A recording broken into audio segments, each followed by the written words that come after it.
வணக்கம். நான் உங்கள் ஜோதிடர் ஆவிடை அண்ணா. ஏடா ஆவிடையார் அண்ணாமலைன்னு சொன்னவர்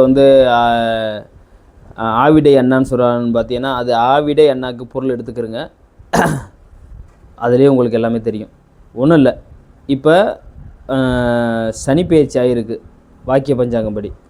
அப்படி ஒரு ராசி பலனையும் பார்த்துட்டு வந்துட்டுருக்கோம். அப்படி இப்போ பார்க்க போகிற ராசி பார்த்தீங்கன்னா சிம்ம ராசி. இந்த சிம்ம ராசி பார்த்தீங்க அப்படின்னா 7ஆம் இடத்துல சனி இருந்து சமுதாயம் சார்ந்த விஷயமா இருக்கட்டும், குடும்பம் சார்ந்த விஷயம் ஒரு சில கஷ்டத்தை கொடுத்துக்கிட்டு இருந்துச்சு.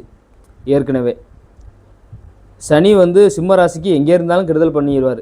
சூரியன் சனிக்குமே ஆகாது, அது ஒரு மெயினாகவே புரிஞ்சுக்கிறேன். அது இப்போ எங்கே வர்றாரு அப்படின்னா 8ஆம் இடத்துக்கு வர்றாரு.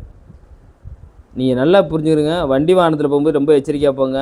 யாருக்கிட்டேயும் வாக்கு கொடுக்காதீங்க. பொருளாதாரத்தில் ரொம்ப நிதானமாக கையாளுங்க. பண விஷயத்தில் ரொம்ப நிதானமாக கையாளுங்க. குடும்பம் சார்ந்த விஷயத்தில் கொஞ்சம் ரொம்ப எச்சரிக்கையாக இருங்க.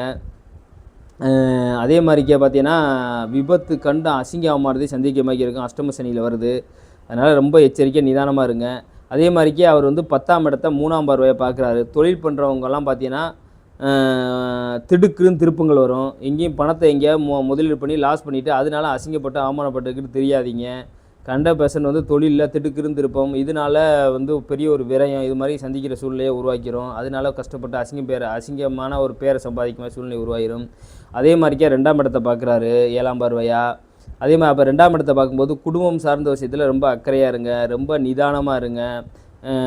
வீட்டிலே ஒரு சண்டை வந்தாலும் அதை நீங்கள் ஓகே நம்ம நேரம் தான் அப்படி பண்ணிகிட்ருக்கு சொல்லி கொஞ்சம் பொறுமையாக போனீங்க அப்படின்னா உங்களுக்கு இந்த காலகட்டத்தை நீங்கள் தவிர்க்கலாம், இந்த அஷ்டம சனியை.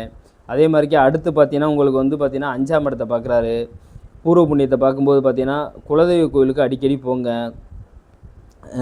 அது போகிறது பார்த்தீங்கன்னா உங்களுக்கு ரொம்ப நல்லது. யாராவது தொழில் உங்கள் குலதெய்வ பேரில் பண்ணுறீங்க அப்படின்னா அவங்களுக்கு ஒரு சில விஷயம் இந்த குலதெய்வ கோயிலுக்கும் போய் பௌர்ணமி போயிட்டு வாங்க. போனீங்க அப்படின்னா தடைகளை நீக்கி இந்த தொழிலை ஒரு சில விஷயம் வளர்ச்சியை கொடுக்குற வேலையை செய்யும். அதுவும் குலதெய்வ பேரில் ஏதாவது தொழில் எதுவும் பண்ணிக்கிட்டு இருந்தீங்க அப்படின்னா அதனால நீ குலதெய்வ வழிபாடுங்கிறது ரொம்ப நல்லது. இந்த அஷ்டம் சனியை சந்திக்கிறது பார்த்தீங்கன்னா திடுக்கிடும் திருப்பங்கள் உங்கள் வாழ்க்கையில் நகலும்.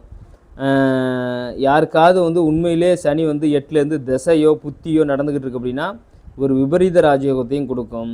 திடீர்னு லாட்ரி யோகத்தை கொடுக்கும், ஒரு புதையல் யோகத்தை கொடுக்கும். முன்ன பின்ன தெரியாதனால மூலியம் ஒரு வாழ்க்கை ஒரு டேர்னிங் பாயிண்ட்டை அமைச்சு கொடுக்கும். இதெல்லாம் திடுக்கிடும் திருப்பங்கள் கண்டிப்பாக நடக்கும். நம்ம சொந்த ஜாதகத்தில் சனி திசையோ சனி புத்தியோ ஏதோ ஒரு காலகட்டம் போயிட்டுருக்கு அப்படின்னா பார்த்தீங்கன்னா, இல்லை சனியோட பார்வை ஏதோ ஒரு கிரகங்கள் திசை நடத்தியிருந்தாலும் அது இருக்கும். உங்கள் ஜாதகத்தை நீங்கள் அனுப்பி நீங்கள் செக் பண்ணிக்கலாம். நம்ம சேனலை சப்ஸ்கிரைப் பண்ணி ஷேர் பண்ணிடுங்க. நன்றி, வணக்கம்.